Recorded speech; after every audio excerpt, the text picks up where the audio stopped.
విజయవాడలో మరోసారి గంజాయి చాక్లెట్లు కలకలం రేపాయి. విజయవాడ వన్ టౌన్ లోని ఒక చిన్న దుకాణంపై పక్కా సమాచారంతో ఈగల్ టీం టాస్క్ ఫోర్స్ పోలీసులు దాడులు చేశారు.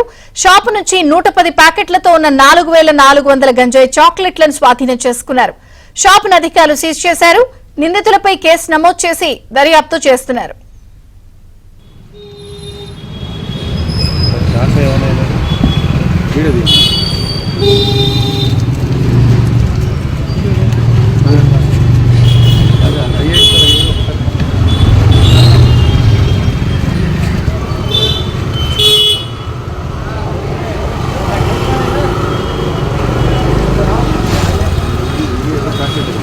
ये सर అదే విజయవాడలోని ఒక చిన్న షాప్ లో వన్ టౌన్ లో ఈగల్ టీం టాస్క్ ఫోర్స్ దాడులు చేసింది. 4000 గంజాయి చాక్లెట్లను పట్టుకున్నారు. దుకాణంలో ప్రసాద్ వివరాలు అందిస్తారు. ప్రసాద్, విజయ చంద్రిక గంజాయి రవాణా నిర్వహించేందుకు ప్రభుత్వం అనేక చర్యలు చేపడితే కూడా ప్రభుత్వం వచ్చిన తర్వాత చాలా వరకు కూడా ఈ గంజాయి రవాణాను నివారించగలిగింది. అంతేకాకుండా ప్రత్యేకంగా ఈగల్ టీంలు కూడా ఏర్పాటు చేసి జిల్లాల వారీగా కూడా సిబ్బందిని నియమించింది. ఎక్కడ నిత్యం తనిఖీలు చేస్తూ చాలా వరకు కూడా వీటిని నియమించింది. అయితే రోడ్డు మార్గంలో తనిఖీలు పెరుగుతున్న నేపథ్యంలో రైలు మార్గాన్ని ఎంచుకుని ఇటీవల ఎక్కువగా గంజా రవాణా చేస్తున్న కూడా గుర్తించడానికి వాటిపై కూడా దృష్టి పెట్టారు. ఇది దాదాపు వారం రోజులు వ్యవధిలో 2 సార్లు రైళ్లలో కూడా భారీ ఎత్తున గంజాయిని పట్టుకున్నారు. అయితే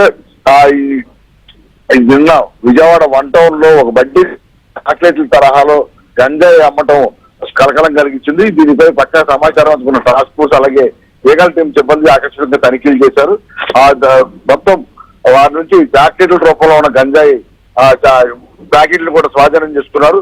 ఎందుకంటే మొన్న ఒక వ్యాన్ లో గంజాయి చాక్లెట్ రవాణా చేస్తున్న సమాచారం అందుకున్న టాస్క్ ఫోర్స్ అధికారులు ఆ వ్యాన్ పట్టుకోగా అందులో 110 ప్యాకెట్లు 4400 చాక్లెట్లు స్వాధీనం చేస్తున్నారు. వారిని విచారించిన తర్వాత విజయవాడ వన్ టౌన్ తో పాటు మరికొన్ని ప్రాంతాలకు వీటిని తరలిస్తున్నట్టు కూడా తెలుసుకుని దీన్ని ఆకస్మికంగా దాడులు చేశారు. ఈ దాడుల్లో ఒక బడ్డీ కొట్టులో ఇదే విధంగా చాక్లెట్లు అమ్ముతున్నట్టు గుర్తించి ఆ బడ్డీ కొట్టులో ఉన్న చాక్లెట్లు స్వాధీనం చేసుకోవడంతో పాటు 2 వ్యక్తులు కూడా అధికారులను విచారిస్తా ఉన్నారు.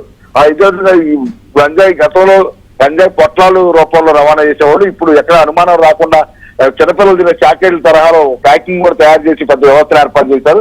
ఇప్పుడు వీటిపై ప్రత్యేక దృష్టి పెట్టిన అధికారులు వీటిని పూర్తిస్థాయిలో నియంత్రించేందుకు పక్కా సంబంధించిన దాడులు నిర్వహిస్తా ఉన్నారు. అదేవిధంగా గంజాయిపై ఎవరైనా రవాణా చేసినా వాటిని అమ్మినా కొన్నా కూడా కట్టి చర్యలు ఉంటాయని కూడా ఇప్పటికే పోలీసులు హెచ్చరిస్తున్నారు.